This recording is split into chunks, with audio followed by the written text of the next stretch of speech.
Hello and नमस्ते, म प्रकाश।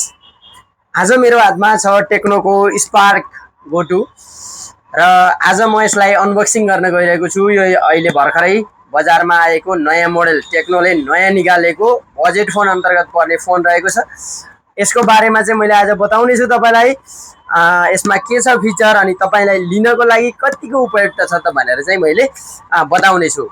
आउनुहोस् सँगसँगै अनबक्सिङ गरौँ। म अनबक्सिङको लागि चाहिँ गइरहेको छु।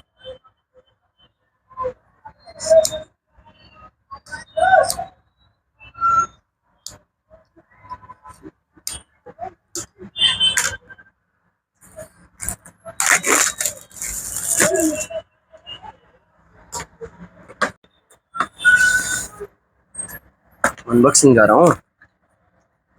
देख्न सक्नुहुन्छ, वाउ, एकदमै बेटर लुक्समा देखिन्छ।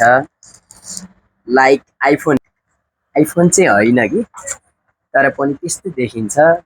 इन्जर्ड पिन दिएको छ एउटा, अनि प्लस तपाईँलाई प्लस पोइन्ट भनेको 12+1 मन्थको वारेन्टी छ। साथमा तपाईँले पाउनुहुन्छ 15 वाटको एडेप्टर पाउनुहुन्छ भने साथमा टाइप सी डाटा केबल दिएको छ। र अनि टेक्नोको चाहिँ एउटा राम्रो पक्ष भनेको चाहिँ के छ भने यसमा चाहिँ इयरफोन दिएको छ के। अरू ब्रान्डमा चाहिँ इयरफोन चाहिँ दिएको चाहिँ खासै पाइँदैन।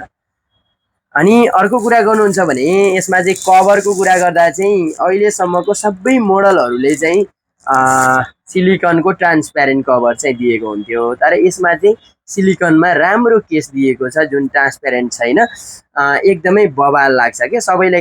कसैलाई चाहिँ के हुन्थ्यो भने ट्रान्सप्यारेन्ट कभर चाहिँ मन पर्दैन थियो क्या, तर चाहिँ यो चाहिँ एकदमै मन पर्ने टाइपको कभर दिएको छ।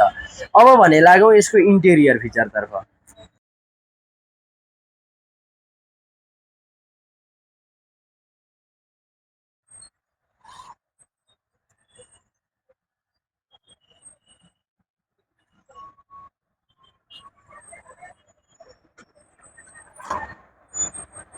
सेटअप गर्दैछु। स्केप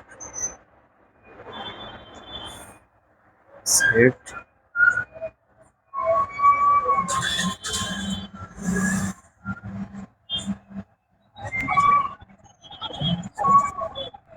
यसमा लुक्सको कुरा गर्नुहुन्छ भने चाहिँ एकदमै राम्रो लुक्स रहेको छ।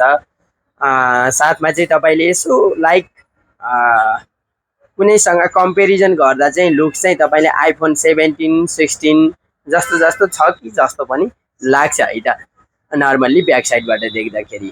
अनि त्यसपछि अर्को कुरा भनेको यसको स्क्रिनको कुरा गरौँ। स्क्रिन चाहिँ तपाईँलाई 120 हर्जको रिफ्रेश रेट भएको एकदमै स्मुथ डिस्प्ले पाउनुहुन्छ, जुन चाहिँ एकदमै बजेट फोन अनुसार चाहिँ एकदमै बेटर नै हो। मजाले नै चल्छ। साथमा प्रोसेसरको कुरा गर्नुहुन्छ भने युनेस्को T7250 प्रोसेसर रहेको छ।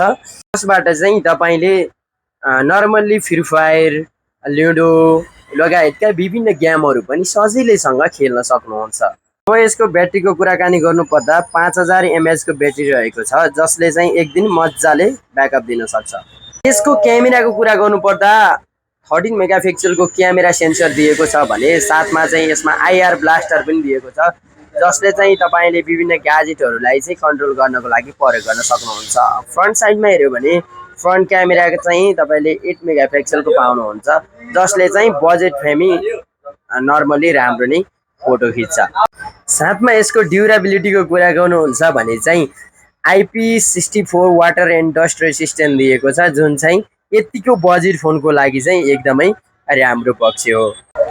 अब यसको बजेटको कुरा गर्नुहुन्छ भने तीनवटा भेरिएन्टमा चाहिँ तपाईँले पाउनुहुन्छ। अनि तीनवटा भेरिएन्टमध्ये चाहिँ 3GB 64GB इन्टरनल स्टोरेज भएको सेटको प्राइस चाहिँ तपाईँलाई मात्र 11,479 रुपियाँ पर्छ भने तपाईँले यसमा 4GB 64GB भेरिएन्ट पनि पाउनुहुन्छ, जसलाई चाहिँ तपाईँले 12,479 रुपियाँ मात्र पर्छ भने साथसाथै अर्को भेरिएन्ट पनि पाउनुहुन्छ। तपाईँले 4GB 128GB पाउनुहुन्छ, जसलाई चाहिँ तपाईँले 13,479 मात्रै हाल्दा हुन्छ। ओभरअल्ली कुराकानी गर्नु पर्दाखेरि बजेट बेस र फिचर बेसको कुराकानी गर्दाखेरि चाहिँ एकदमै बेटर नै छ यो फोन चाहिँ। यो भिडियो अन्तिमसम्म हेरेर साथ दिनुभएकोमा धेरै धेरै धन्यवाद।